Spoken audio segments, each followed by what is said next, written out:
우리와 가까운 지역 이야기, 가려운 곳을 긁어드립니다. 네, 궁금증을 해소해드립니다. 여러분 안녕하십니까, 서경석입니다. 안녕하세요, 김난영입니다. 전국의 핫 이슈를 파헤쳐보고 해법을 찾아보는 로컬을 그려가는 사람들 로그인. 오늘도 눈길 가는 이야기들 준비했습니다. 지금 시작합니다.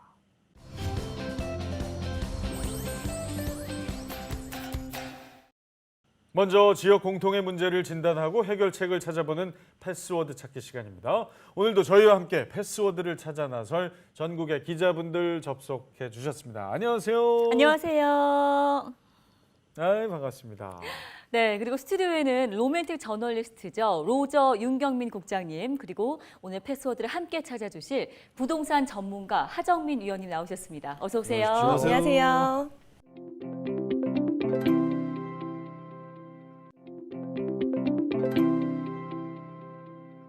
자, 이 하정민 위원께서 나오신 걸 보니까 오늘 로그인 패스워드 찾기 주제 짐작이 가네요. 네. 아주 저도 반가운 분야입니다. 부동산 관련 주제인가요? 네, 맞습니다. 네, 오늘 로그인에서는요, 부동산 가격이 치솟고 있는 전국 곳곳의 상황을 살펴보겠습니다. 네. 자, 몸풀기로 서경석 씨, 홍 씨, 네. 풍선 효과. 아유, 알 것 같아요. 좀 쉽게 설명해 주신다면? 풍선이 이렇게 한번 누르면 어떻게 됩니까? 반대쪽 이쪽을 튀어나오죠. 누르면 이쪽이 튀어나오듯이 부동산 규제를 한쪽을 하다 보면 상관없을 것 같았던 다른 지역에 또 문제가 불거진다. 이게 네. 바로 풍선. 저 이래봬도 저 공인중개사 올해 2차 작년 1차 합격에 이어서 올해 2차 마무리 도전 중인 수험생입니다. 네, 너무 쉬운 질문을 드린 게 아닐까 싶은데 아유, 또 쉽게 설명을 해주시니까 혹시 네. 도움이 된 것 같습니다. 역시 정확하게 준비된 예비 공인중개사다운 답변이었습니다. 사실 저 소화가 안 돼요. 요즘 시험이 너무 어려워서 올해 어떻게든 합격해야 되는데 네, 좀 걱정입니다. 올해 네. 하실 거예요. 고맙습니다. 네. 자, 최근에 몇 년 사이에요. 특히 서울 그리고 수도권의 아파트 가격이 말도 못하게 지금 상승한 상황이잖아요. 그런데 상대적으로 아파트 가격이 덜 오른 지역 주민들의 박탈감이 크다고 하는데 오늘의 주제를 먼저 영상으로 준비했습니다. 지난해부터 점차 상승하던 아파트 가격은 올해 초 잠시 주춤하더니 다시 최고가 수준으로 올랐습니다.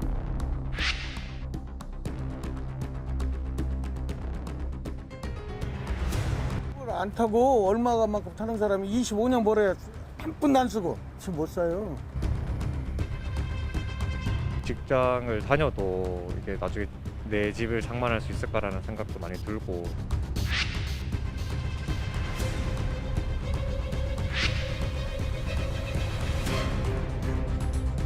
(20, 30대가) 이제 부동산을 연끌해서 많이 샀잖아요. 이 기성세대와 자산 격차 확대로 인해서 이 좌절감에 빠진 것 같아요.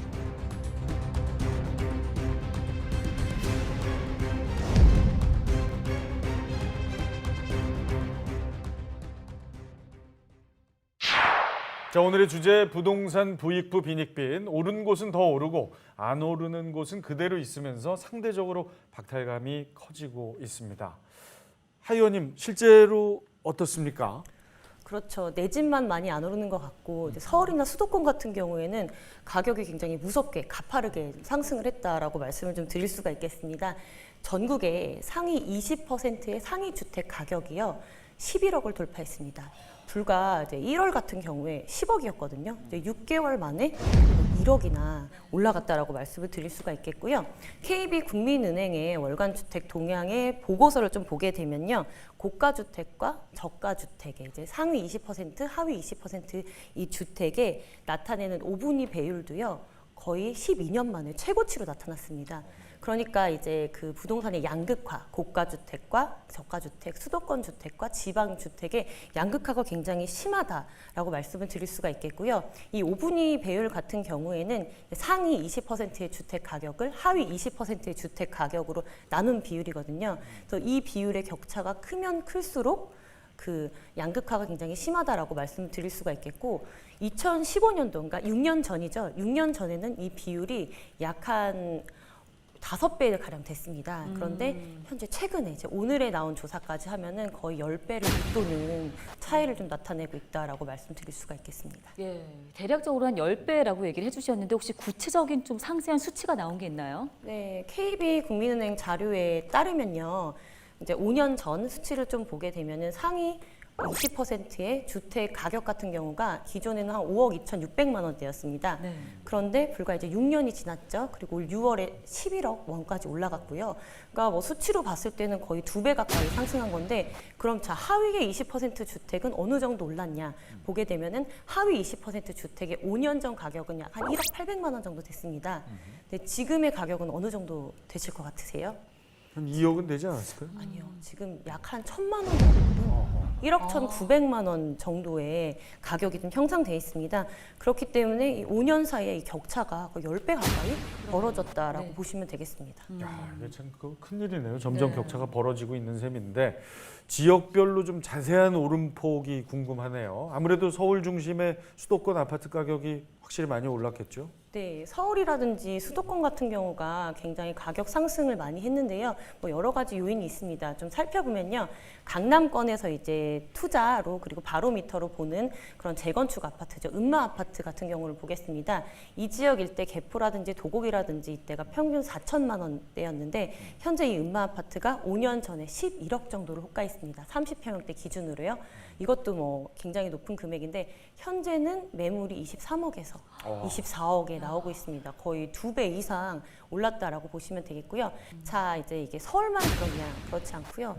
이제 경기도권, 수도권으로 좀 봤을 때요. 경기도 부천이라든지 그리고 좀 김포를 좀 살펴보면은 제 1기 신도시죠. 1기 신도시인 부천 중동 지역을 보게 되면 이 지역 같은 경우에도 오래된 아파트와 또 신규 아파트의 가격 격차가 평당 1,000만 원 정도 차이가 납니다. 그래서 기존의 아파트들이 평당 한 2천만 원 정도를 선회한다 그러면 지금 중동에 있는 힐스테이트 중동 같은 경우에 30평형 아파트가 평당 한 3,800만 원 정도 합니다. 그러니까 기존에 여기는 한 6억대의 분양을 받으셨던 분들이 현재 이제 9억까지 이제 가격이 많이 올라갔다라고 보시면 되고요. 이제 LH 사태로 김포의 공급량이 조금 주춤하긴 하지만 김포의 한강 신도시 롯데캐슬 같은 경우에도 이 30평형대 가격이 기존에 한 3억 5천대였다면 5년이 지난 지금은 거의 7억 원대까지 올랐습니다. 그래서 평균적으로 이제 뭐 서울권뿐만 아니라 경기도 수도권들도 2억 이상, 3억 이상 다 가격이 상승했다라고 말씀을 드릴 수가 있겠고요. 비단 이게 이제 수도권이라든지 서울만 이러냐? 또 그렇지도 않습니다. 지방의 도시들 같은 경우 또 인구 100만이 넘어가는 도시 같은 경우 뭐 부산이라든지 울산 지역도 지금 뭐 가격 상승률 1, 2위권을 좀 다투던 지역이었는데 지금 인구 100만이 넘는 경남 창원 같은 경우에도 보게 되면 택지 개발지구 이제 신도시 중심으로 가격 상승이 굉장히 있었습니다. 이 성산구라든지 의창구가 이런 가격을 좀 주도하는 그런 지역인데요.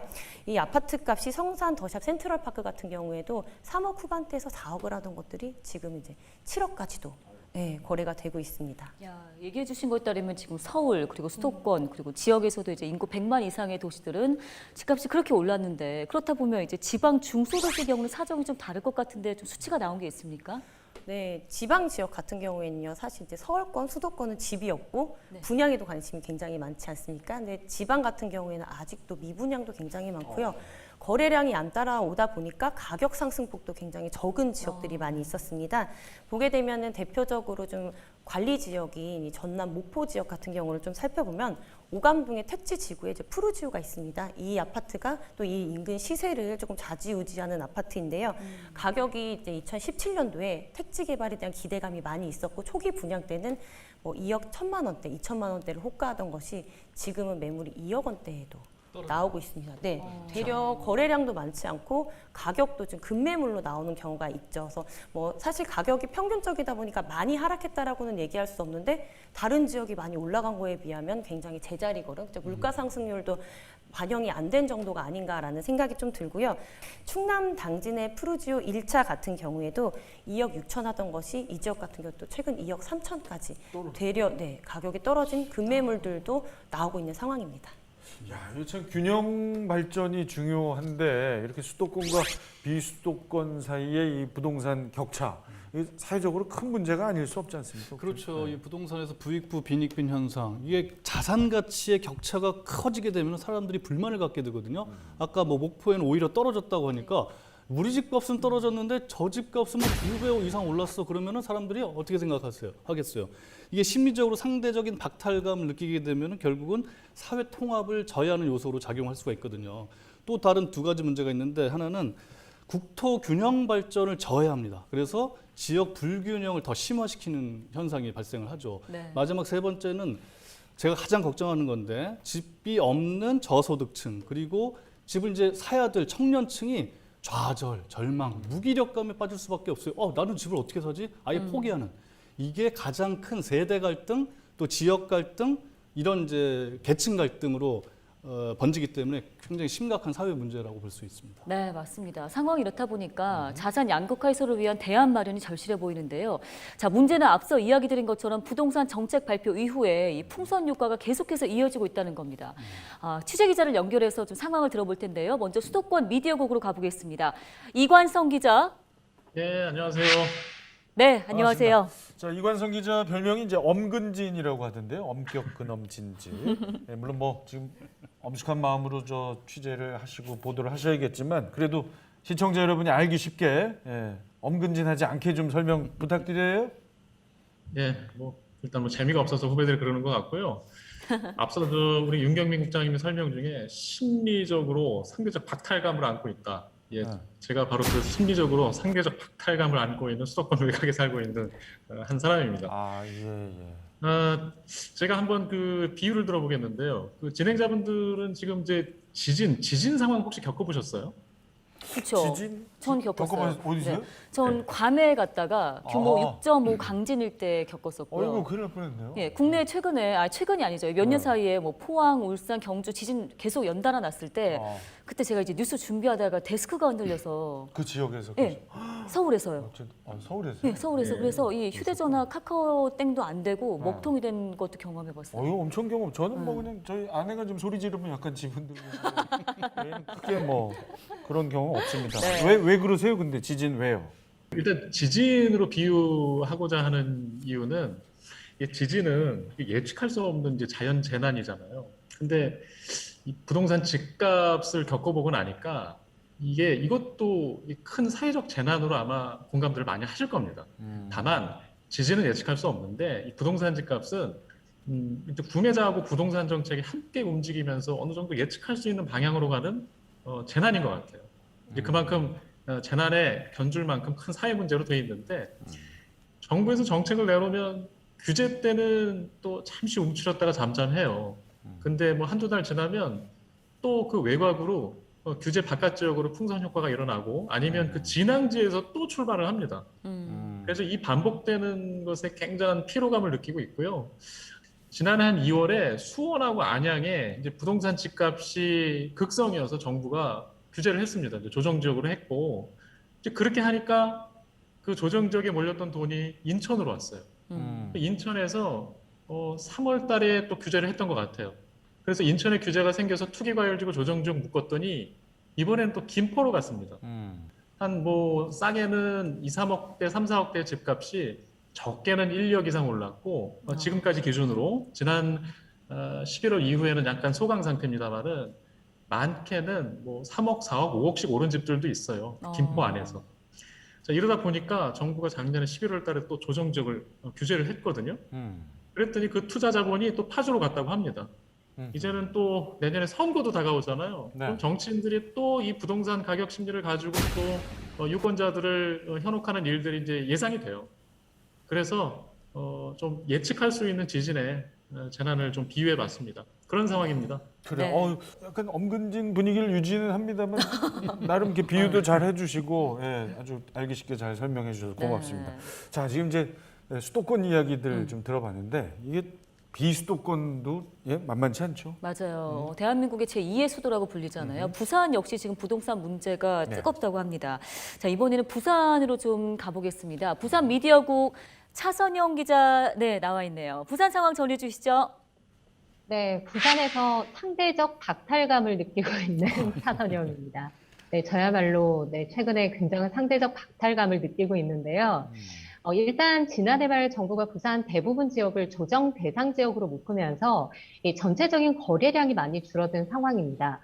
그런데 해운대구나 수영, 동래 등 부산 도심 지역에서 비교적 교통편이나 주거 환경이 좋지만 가격 경쟁력도 있는 이 부산의 외곽에 위치한 비규제 지역인 기장군으로 실수요층 또 투자자들이 옮겨가면서 풍선 효과가 나타났는데요.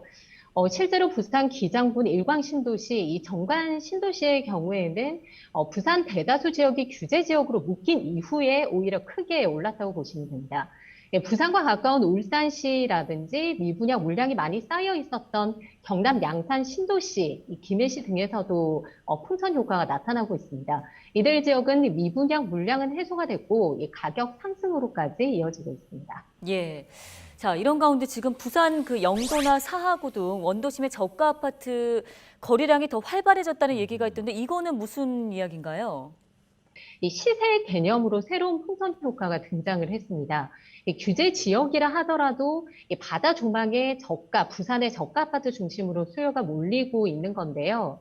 저가 아파트 매수세가 이렇게 높아지고 있는 그 주된 원인이 지난해 7월 10일 발표된 부동산 대책의 공시 가격이 1억 원 이하 아파트가 중과 대상에서 면제가 됐기 때문입니다. 네, 그런데 이런 저가 아파트에 대부분 거주하시는 분들이 생활이 어려운 분들이라든지 고령층이 많기 때문에 외지인들이 대부분 많이 들어와 있거든요. 이런 분들이 이런 저가 아파트를 뭐 일명 싹쓸이하는 그런 현상을 보이면서 이 지역에 오랫동안 거주하신 원주민들을 중심으로 우려의 목소리가 더 커지고 있는 상황입니다. 또 이건 또 이제 취득세 중과 대상이 아니어서 또 이런 현상이 일어나는 거군요. 자, 그러면 실제로 현 상황이 어떤지 그 부산 원도심 저가 아파트 상황을 좀 설명해 주실 부동산 서베이의 이영래 대표님을 연결해 보겠습니다. 나와 계시네. 안녕하세요. 네, 안녕하세요. 네, 반갑습니다. 네. 공시지가 1억 원 미만 주택으로 또 풍선 효과가 확산되고 있다. 부산 지금 원도심 상황의 이야기인데요. 그래서 서민 피해가 지금 커지고 있다. 요즘 자세히 설명을 좀 해주십시오. 네, 부산은 이제 작년 12월 달에 부산의 14개 지역이 이제 조정 대상 지역으로 지정이 됐는데요. 그래서 이제 사실 올 상반기에는 좀 이제 관망세를 보였다가 지금 한 3월 이후부터 같은 경우에는 이제 본격적으로 좀 갭 투자가 이제 상당히 많이 늘어나고 있다라고 이제 할 수가 있는데요. 아무래도 이제 이 공시 가격 1억 이하의 이제 주택을 중점적으로 이제 투자를 하는 건데, 바로 이제 그 해안가에 있는 대단지 노후 아파트라고 이제 할 수가 있을 것 같습니다. 실질적으로 이제 작년 말 대비해가지고 이런 아파트들의 가격 상승률을 보면은, 단일 아파트의 이제 평행으로 봤을 때는 한 작게는 20%에서 많게는 이제 한 40% 정도까지 올랐다라고 할 수 있습니다. 네. 자, 이런 이야기도 있습니다, 대표님. 얘기해 주신 그 1억 원 미만의 저가 주택을 사들이는 부동산 투자자들이 서울 등지에서 부산으로 원정까지 내려가서 거의 뭐 쓸어 담는다 이런 그 묻지마 투자 있잖아요. 이런 네. 상황도 있다라는 얘기인데 이게 어떻게 현실적으로 좀 가능한 얘기인가요? 어떻습니까, 상황이? 네, 소위 이제 이 갭 투자하는 아파트들 같은 경우에는요, 사실상 이제 해당 지역에 있는 이제 거주자들이 이제 매수를 하는 것보다는 외지 투자자들이 이제 상당히 많이 매수를 하게 됩니다. 그래서 실질적으로 보면은 이제 초기에 같은 경우에는 이제 서울이라든지 대구에 있는 이제 투자자들이 원정 투자에 나서면서 거래를 상당히 많이 이제 폭발을 시키고요. 그래서 이렇게 해서 이제 이슈화가 되면은 이제 지금 뭐 부산 같은 경우에는 부산에 있는 거주자들이 추격 매수를 하면서 이제 가격 상승세가 이제 많이 나타나고 있는데요. 지금 이 중에서도 이제 사하구가 이제 5개 아파트가 포함이 되어져 있고요. 영도구가 이제 2개 아파트가 포함이 되어져 있는데, 실질적으로 이제 이러한 지역들 같은 경우에는 부산에서도 좀 가장 끝단에 위치한 이제 해안가 지역이라고 할 수가 있습니다. 그러니까 서울로 치면은 이제 뭐 노도강 지역이라고 이제 볼 수가 있는데요. 그래서 이제 실질적으로 거래가 많이 됐었던 아파트 중에서 영도구에 있는 동삼 그린힐이라고 하는 아파트인데요. 이 아파트도 이제 전체 세대수는 한 4,000세대 정도가 됩니다. 그렇지만 이제 실질적으로 아파트 가격은 한 7천만 원에서 한 8천만 원 정도 이제 했었던 게 지금은 이제 3월 달에 아파트 거래가 이제 한 41건까지 이제 급증을 하게 되면서 지금은 이제 4, 5천만 원 정도까지 가격이 급등했다라고 이제 할 수가 있습니다. 자, 이 부동산 정책 관련해서 풍선 효과 아주 뭐 이곳저곳에서 마구 일어나고 있습니다. 예, 부동산 규제를 해도 그 지역에서도 이제 빈틈을 찾아서 유동성 자금이 흘러가는 모습인데요. 또 있대요, 이런 곳이. 또 있어요? 어디에? 예, 바로 강원도 얘기입니다. 산 좋고 물 맑으니 강원도에도 이런 현상이 나타나고 있는데요. 저희가 먼저 영상으로 준비했습니다. 만나보시죠.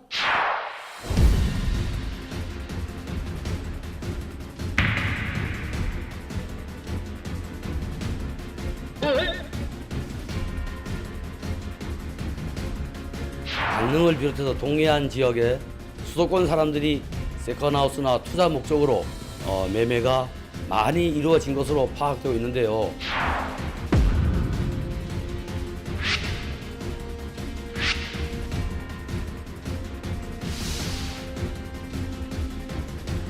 우리 지역 경기에 따라서 부동산 시장이 움직이는 것이 아니라 어떤 외생적인 요인에 의해서 우리 지역 시장이 좌우되기 때문에 결과적으로는 우리 시장의 어떤 안정성이랄까 그런 것들이 저하되고 그 시장, 우리 지역 시장의 불확실성이 좀 커지게 되는.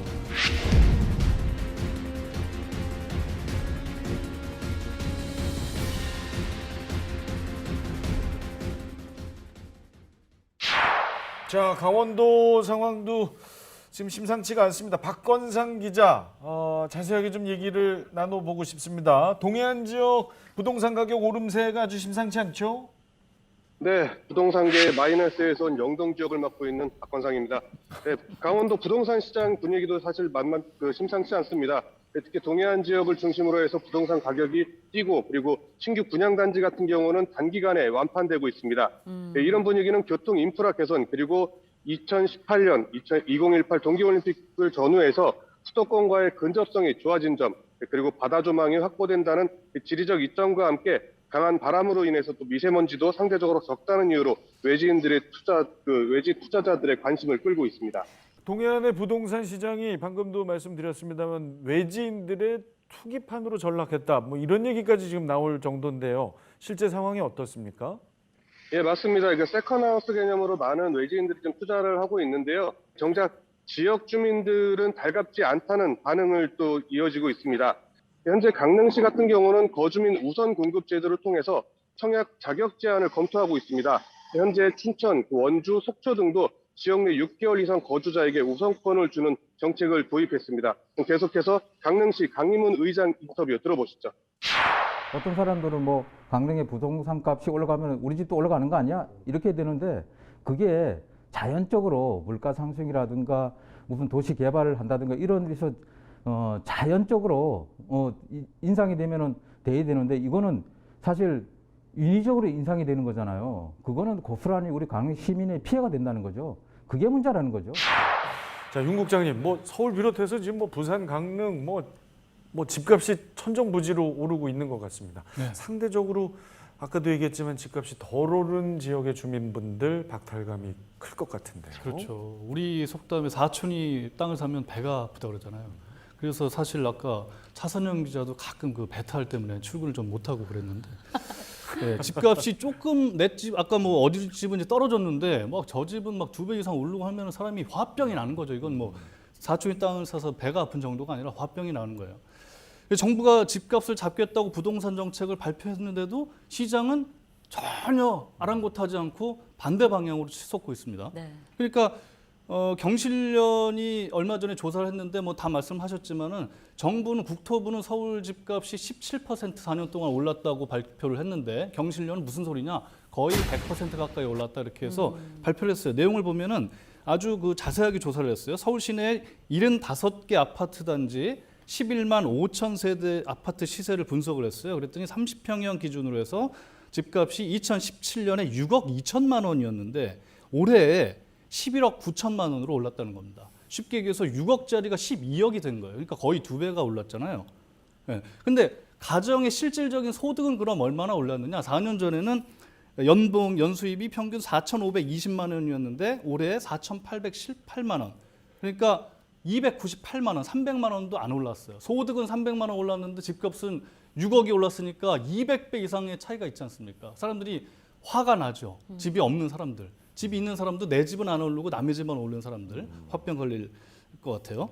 그래서 월급쟁이들이 경실련이 분석을 해보니까 이 서울의 집을 사기 위해서 내가 월급을 한 푼도 안 써서 모았을 때 몇 년이 걸릴 것인가 계산을 해봤더니 25년이 걸리는 거예요. 한 푼도 안 한 푼도 안 썼을 쓰고 한 푼도 안 쓸 수가 없잖아요. 저축하기도 어려운 세상인데 한 푼도 안 써도 25년이 걸리는데 이게 4년 전에는 14년 걸렸다는 거예요. 그래서 4년 사이 11년이 늘어났어요. 그러니까 우리 자식들 한번 생각을 해보십시오. 연봉 6천만 원을 받는다 그래도 20년을 내가 그걸 한 푼도 안 쓰고 모아봐야 20년 동안 12억 겨우 아파트 하나 채 사는 거예요. 20년을 한 푼도 안 쓰고.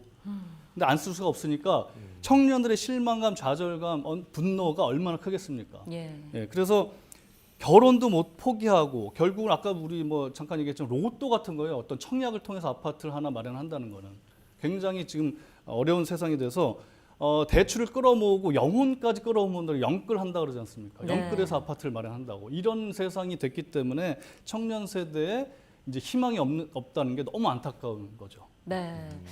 자, 그렇다면 이제 아무래도 제일 관심 가는 건 이러한 부동산 가격 더 오를 건지 앞으로 가면서 좀 진정이 될 건지 이 부분이에요.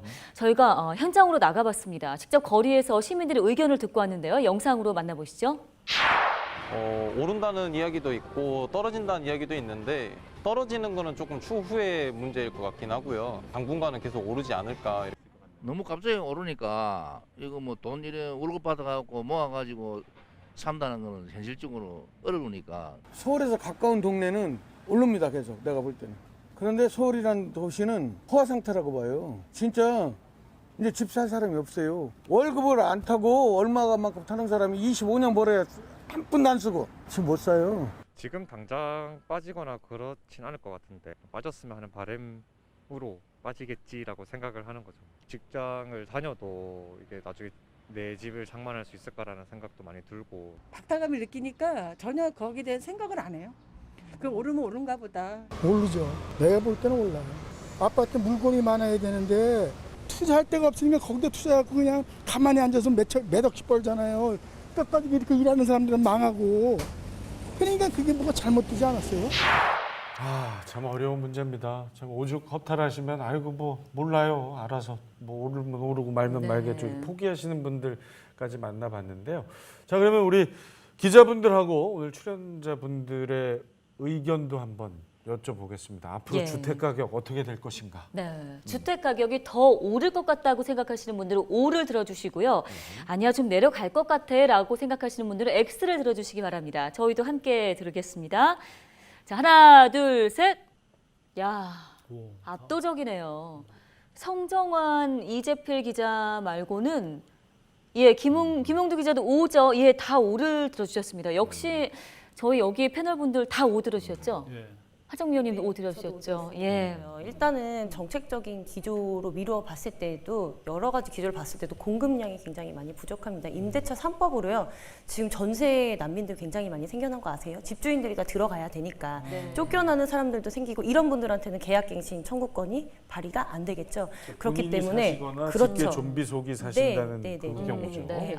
그렇기 때문에 임대 물량이 일단 부족합니다. 게다가요 인허가 공급량이라든지 이것도 굉장히 부족했어요. 뭐 정부가 지금은 뭐 3기 신도시 공급을 원활하게 한다라고 얘기를 하지만 사실 LH 사태로 3기 신도시 지정이 안 된 지역들도 있고 아직 뭐 공급이 얼마나 빠르게 될지가 미지수기 때문에 일단은 주택이 부족해요. 여분의 주택. 공급량도 부족하기 때문에 이런 것 때문에 그리고 사회적인 기조를 봤을 때도 아까 언뜻 얘기를 하셨는데 대선이 있죠. 그렇기 때문에 각종 개발 계획들이 난무를 합니다. 이런 기조가 있으면 또 사람 심리가 오를 것 같다. 그 주택 매수 심리도 지금 뭐 굉장히 높고 가격이 계속 끊이지 않고 올라가고 있기 때문에 뭐 당분간은 가격이 뭐 이렇게 6개월 만에 1억씩 2억씩 올라가지 않더라도요 지속적으로 다 상승할 거다라고 생각을 합니다. 국장님은 왜 O 드셨어요? 저는 지난 4년 동안 정부에서 이 부동산 가격 안정화 정책을 수십 차례를 발표를 했잖아요. 근데 한 번도 효과가 없었어요. 사람들이 믿지를 않는 겁니다. 신뢰가 없어요. 시장이 신뢰하지 않아요. 그래서 신뢰할 수 있는 정책을 펼칠 때까지는 계속 오를 것 같다. 그렇게 생각을 합니다. 자, 그러면 이제 패스워드를 입력할 시간이네요. 부동산 부익부 빈익빈 계속해서 풍선 효과가 번지고 있는데 자, 우리 로저 윤경민 국장님 오늘의 패스워드 어떤 걸로 준비하셨습니까? 오늘도 4자로 준비했습니다. 무신 분립. 네, 신뢰, 믿음이 없으면 일어설 수 없다. 그래서 부동산 정책의 신뢰성 아까 말씀드렸는데 국민이 또 소비자가 신뢰할 수 있는 정책을 내놔야지 이 정책이 이행이 되는 건데 지금 한 번도 신뢰를 얻어본 적이 없거든요. 최근 몇 년 동안은. 그래서 무신분립을 오늘의 패스워드로 꼽았습니다. 자, 혹시 우리 하정민 의원님도 좋은 패스워드 즉석에서 가능하실까요? 저도 왠지 사자성어로 해야 될 것 같은 느낌이 나는데요. 네네. 공중부양이라고 하겠습니다. 지금 전반적으로 부동산 가격이 공중으로 약간 좀 붕 떠 있다? 그쵸? 약간 마음도 붕 떠 있다 이런 생각이 드시잖아요. 근데 좀 해석을 좀 다르게 하겠습니다. 공중, 부양, 공급이 중앙에서부터 중심적으로 지속돼야지 부동산 가격이 양처럼 순해진다. 그러니까 계속 얘기하셨던 것처럼 저도 마찬가지로 공급을 좀 원활하게 해주고 막힌 혀를 좀 뚫어주는 정책이 나왔으면 좋겠다. 예, 이렇게 해서 공중부양으로 정리해 보도록 하겠습니다. 기가 막힌데요. 우리 윤 국장님이 약간 좀 움찔하시네요. 저는 분발해서 저도 이렇게 해야 되겠습니다. 게스트께서 이렇게 확실하게 준비를 해오셨습니다. 참 해법 찾기 쉽지 않은 부동산 문제. 저도 사실 시험을 준비하고 있는 입장에서 오늘 집중해서 진행을 했습니다. 모쪼록 두 분의 패스워드 잘 기억해서 부동산 문제 해결을 위한 단초가 마련됐으면 합니다. 네.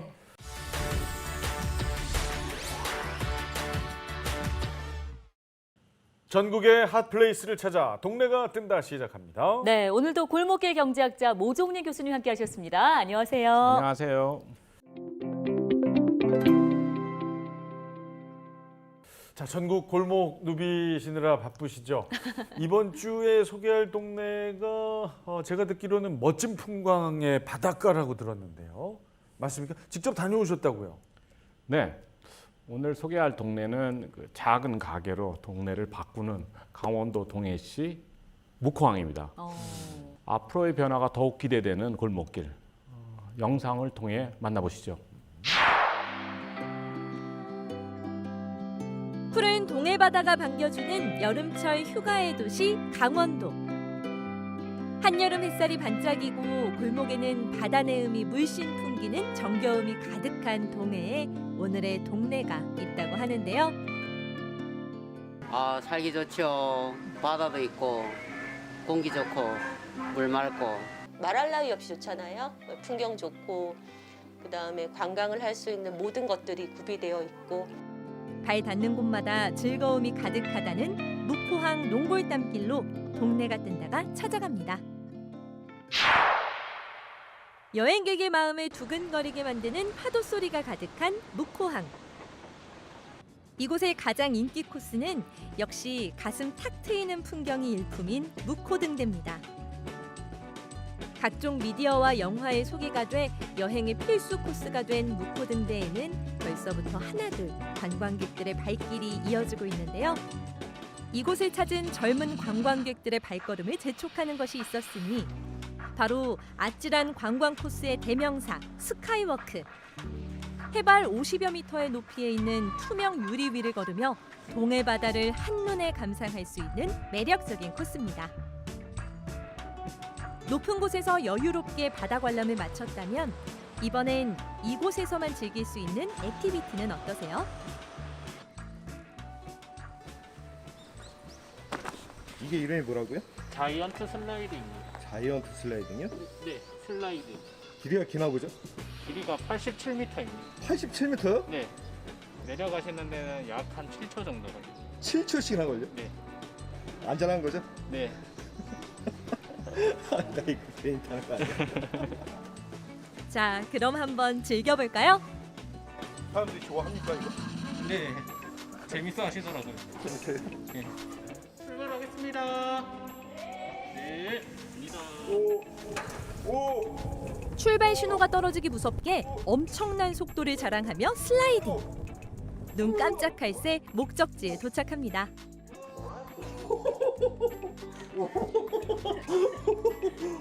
우와 장난 아니네. 좀 느린 거예요 오늘. 아 그래 오늘 느린 거야 이게? 오. 맨날 스트레스는 풀리시겠네요 그러면. 남녀노소 누구나 부담 없이 즐길 수 있어 여행객들에게 인기 만점이라는 자이언트 슬라이드. 올여름 더위는 원통에 슬라이딩하며 날려보시죠.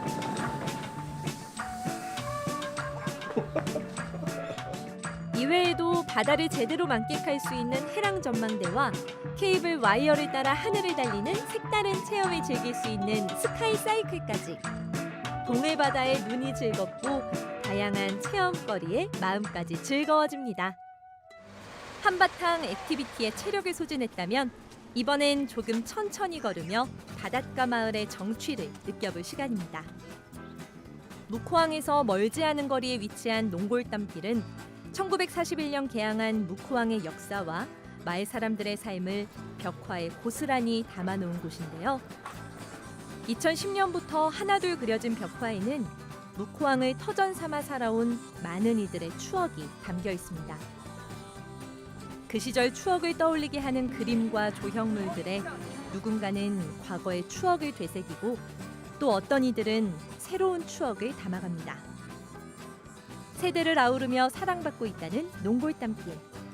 올여름 동해를 찾으실 계획이 있다면 농골담길 골목 곳곳을 걸으며 여러분만의 재미를 찾아보시는 것도 좋을 것 같습니다. 추억 여행 후 이번엔 잠시 쉬어가기 위해 중앙시장 청년몰을 찾았습니다. 이곳엔 청년 상인들이 운영하는 독특한 가게들이 가득했는데요. 고소한 향에 이끌려 드는 카페에서 사장님과 잠시 이야기를 나눠봤습니다.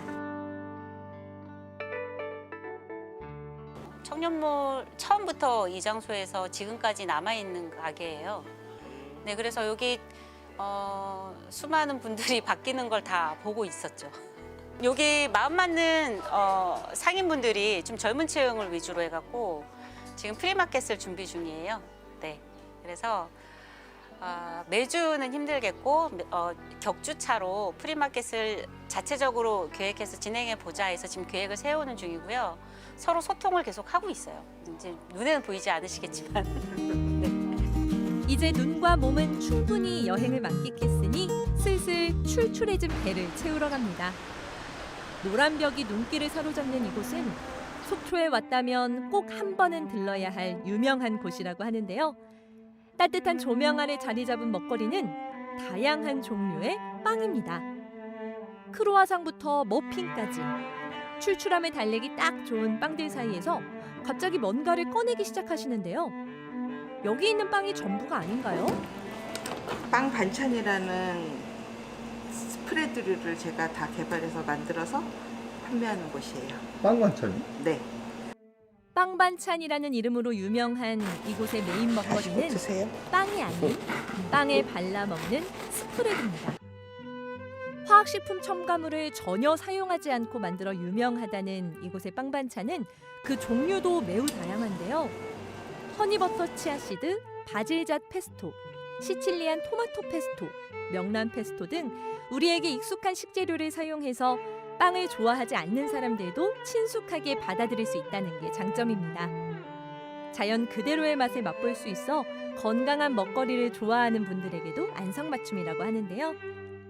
페스토에 들어가는 재료는 대부분 직접 생산해서 더욱 믿고 먹을 수 있다고 합니다.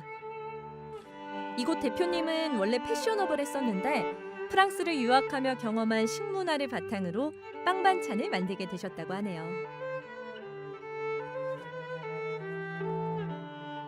오픈한 지 일주일 만에 고객들이 오더라고요. 여기를 찾아서. 어떻게 알고 왔는지 저도 몰라요. 그냥 빵공장이라고 소문이 나서. 그래서 자꾸 고객들이 찾아오다 보니까 뭔가 대접하려고 하다 보니 이 빵 반찬 드셔보실래요? 이렇게 해서 하다가 개발을 했어요. 그래서 지금까지 한 13,000명, 14,000명 정도 먹였다고 생각하시면 돼요. 저도 놀랐어요. 그 숫자가 보고. 리스트에 있는 숫자가 그렇더라고요. 그리고 제가 이제 나이 63세인데 앞으로 10년 동안 지역 발전을 위해서 뭐 정치적은 아니지만 젊은 세대들한테 뭔가 이렇게 유산을 남겨주고 싶어요. 진짜. 과거에는 호황을 누렸지만 이곳도 세월의 흐름과 함께 천천히 낙후된 곳이 늘어나기 시작했습니다. 그 흐름을 바꾸기 위해 최근 젊은 크리에이터들을 모아 농골담길을 비롯해 묵호항 주변의 변화를 이끌고 있는데요. 특히 과거 인쇄소가 있던 동호지구는 책방마을을 만들어 새로운 변화를 시작하고 있었습니다. 마을의 변화와 함께 젊은 크리에이터들을 위한 출판 학교도 운영하기 시작했다고 하는데요. 주거 지역이 굉장히 좀 낙후되고 어려운 지역들이 많습니다. 그런 환경들을 좀 개선을 하고 그 환경 속에서 공동체를 발굴하고 공동체에서 또 향후에 이 도시에 살면서 여러 가지 꿈을 꾸시고 또 비전을 찾고 공동체가 성장하는 그런 발판을 만들고자 이렇게 도시재생 사업을 진행을 하고 있습니다. 더 이상 사람이 살지 않는 낡은 집터는 새롭게 리모델링해서 잠시 머물다 가고 싶은 숙박시설로 재탄생했습니다. 자연이 한눈에 보이는 뷰와 넓은 부지에 다양한 시설이 갖춰져 있어 매일 조금 더 머물고 싶은 집으로 탈바꿈했는데요. 이 숙소는 언제부터 이용할 수 있는 건가요? 조만간 이제 곧 바닷가 책방마을 로컬스테이도 본격적으로 운영이 될 예정입니다. 그래서 많은 관심 좀 부탁드리고요. 특히 동해 여행을 계획하시거나 동해에서 쉬고 싶으신 그런 분들 이 로컬스테이에서 며칠간 이렇게 머무시면서 지역을 경험하고 좋은 추억을 또 가져가셨으면 좋겠습니다. 감사합니다. 소박하지만 정감 가득한 매력적인 묵호항 농골담길. 올여름 잠시 이곳에서 쉬어가 보시는 건 어떨까요? 교수님 말씀대로 느림의 미학 멋집니다. 네. 그 묵호항 이렇게 내려다 보이는 농골담길에 이어서 동호동에 조성된 그 바닷가 책방 마을까지 풍광이 정말 멋집니다. 그러니까 하루 주무시고 오신 거죠? 네네. 아유 부럽습니다. 그렇습니다. 동호동 그 책방 마을에는 커뮤니티 센터와 함께 세 곳에 게스트하우스 운영하는데요. 제가 영광스럽게도 첫 손님으로 1박 하고 왔습니다. 저는 근데 사실 고소공포증이 있어가지고 스카이워크 나왔잖아요. 거기는 좀 못 걸을 것 같다는 생각이 드는데 교수님 거기 안 무서우셨어요? 저도 아찔했고요. 네. 여기가 높이가 30m나 되고 길이가 스카이워크 길이가 200m에 달합니다. 그래서 마지막 10m가 통유리 바닥이에요. 저 결국에는 포기했습니다. 아니 근데 진짜 그 사시사철 그 발 아래 그 막 집채만한 파도가 막 밀려오는 거 이거 참 바라보는 것도 참 대단한 행복이죠. 예. 동해시에서 관광 거점 활성화를 위해 묵호항 주변에 다양한 볼거리들을 만들고 있는 것 같습니다. 직접 등대마을 논골담길 주변을 걸어 보신 느낌은 어떠셨습니까? 네, 저는 우리가 지금 탈산업화 사회에 산다고 생각하는데요. 산업화 사회와 달리 도시 경쟁력은 이제 규모보다는 지역의 정체성을 얼마나 잘 살렸느냐에 달렸다고 생각합니다. 동해시 묵호항이야말로 오랜 그 항구 그리고 철도 도시의 전통이 곳곳에 가득 차 있는데요. 지역 정체성을 잘 살릴 수 있는 조건을 갖춘 곳이라고 생각합니다. 막 보신 그 등대마을은 꼭 지중해 언덕마을 같아요. 언덕마을에서 아주 멋진 풍광과 그 감성을 가지고 있는데요. 새롭게 조성되는 책방마을도 많이 기대가 됩니다. 예, 바닷가에 있는 책방마을. 네, 뭐 얘기만 들어도 너무 지금 파도 소리 들리면 한 장 넘기고. 맞아요. 예부터 작가들이 이 바닷가를 사랑했던 것 같아요. 네, 앞으로 이 도시 재생 사업을 앞두고 교수님께서 좀 조언을 해주신다면 어떤 얘기를 해주실 것 같아요? 글쎄요, 책방 마을, 그러니까 책방이 모여 있는 마을이라는 뜻인데요. 어떻게 책방 마을이 어떻게 문화가 돼야 되는데 그러기 위해서는 책문화 도시가 돼야 된다고 생각합니다. 책문화 도시. 책방뿐만이 아니고 작가, 그리고 출판사, 독자 이렇게 모여야 되는데요. 특히 동네에 작가가 많았으면 좋겠습니다. 그래서 아까 보신 숙박시설을 활용해 작가들이 상당 기간 머물 수 있도록 하는 게 중요한 것 같습니다. 저도 나름 책을 3권 쓴 작가라서 책들을 기부하고 왔는데요. 앞으로 동호지구 그 커뮤니티 센터에서 서점도 운영하고 그리고 출판 학교도 운영한다고 합니다. 많은 관심과 성원을 부탁드립니다. 네. 자, 마지막으로 동해시 묵호항 바닷가 책방마을 해시태그 들어봐야죠. 네, 오늘은 그 골목 책과 함께 성장하는 책문화 도시로 정해봤습니다. 동해시 묵화항 주변이 워낙 경관이 좋은 만큼 앞으로 책방 마을 중심으로 만들어질 도시재생 시설과 작은 하지만 개성 있는 가게들이 골목길을 채운다면 전국에서 많은 사람들이 오는 책방 마을이 될 것으로 기대합니다.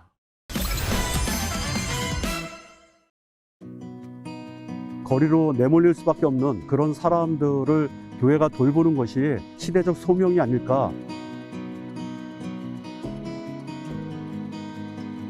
저는 이준모 목사이고요. 인천 내일을 여는 집의 이사장을 맡고 있습니다. 지난 22년 동안 노숙인 보호를 해왔습니다. 자립과 자활을 할 수 있도록 사회적 기업을 3개를 만들어서 일자리도 제공하는 통합적인 시스템을 지원하고 있습니다. 먹을 것이 필요한 사람에게 먹을 것을 줄 수 있고 또 일자리가 필요한 사람에게 일자리를 줄 수 있는 원스톱 시스템으로 제공하는 유일한 사회복지 기관을 만들었다고 생각이 됩니다. 환경이라고 하는 것과 사회복지라고 하는 이 컨셉을 같이 어우러져서 노숙인들이 혜택만 받는 것이 아니라 지역에 있는 주민들을 위해서 도움을 줄 수 있는 그런 어떤 자부심 이런 것들을 심어주는 것이 필요했습니다. 광역시에 노숙인 종합지원센터가 없는 곳은 인천광역시 한 곳이니까 하루속히 노숙인 종합지원센터가 만들어져서 서비스가 좀 체계적으로 지원되고 노숙인의 인권이 잘 보호될 수 있었으면 좋겠고요. 특별히 그 소외되어 있는 노숙인들이나 쪽방 주민들이나 이런 사람들이 굉장히 어려움을 겪고 있는데요. 많은 관심과 후원과 손길들이 좀 모아졌으면 좋겠습니다.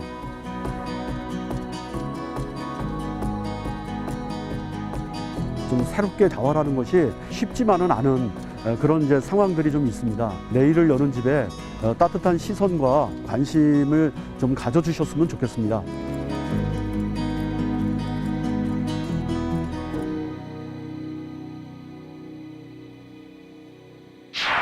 따뜻한 집이 필요한 노숙인 분들에게 쉼터와 끼니를 챙겨주시는 것도 정말 감사하지만 그분들이 스스로의 힘으로 살아갈 수 있도록 방법을 제시하고 길을 열어주신 거 정말 진짜 도움이 아니었나 싶습니다. 네, 저희가 매주 로그인 프로그램을 마무리할 때마다 우리 지역의 더 나은 미래를 그려가는 사람들, 로그인 분들을 소개해드리고 있잖아요.